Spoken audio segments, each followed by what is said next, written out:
વિદ્યાર્થી મિત્રો, નવા પ્રકરણમાં આપનું સ્વાગત છે.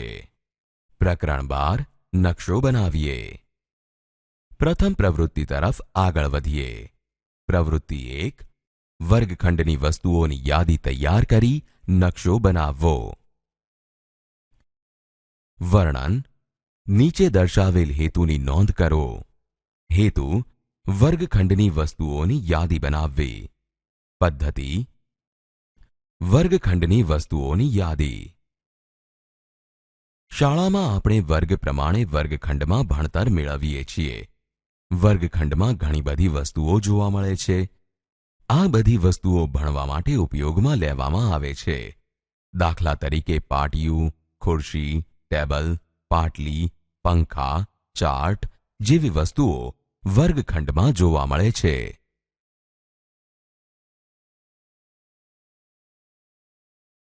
વસ્તુનું નામ: સંખ્યા, સંકેત.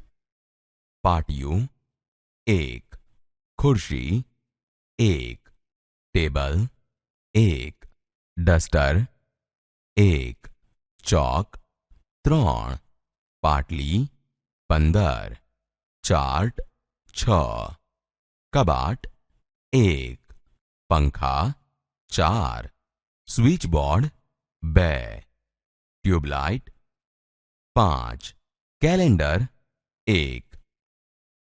વર્ગખંડમાંની આ બધી વસ્તુઓની યાદી તૈયાર કરી તેને ચોક્કસ સંકેત આપી આ વસ્તુઓને યોગ્ય જગ્યાએ ગોઠવી તેનો નકશો બનાવીશું.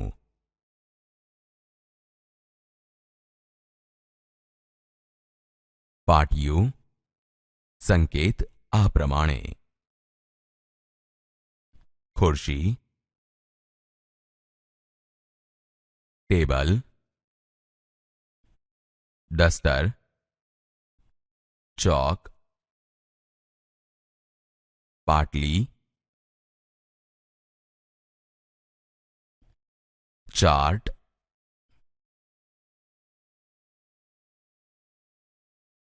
કબાટ, પંખા, સ્વિચબોર્ડ, ટ્યુબલાઇટ, કેલેન્ડર. હવે વિદ્યાર્થી મિત્રો, આપણે નિર્ણય લઈશું. આમ આપણે વર્ગખંડની વસ્તુઓની યાદી બનાવી તેને ચોક્કસ સંકેત આપી તેનો નકશો તૈયાર કરતા શીખ્યા.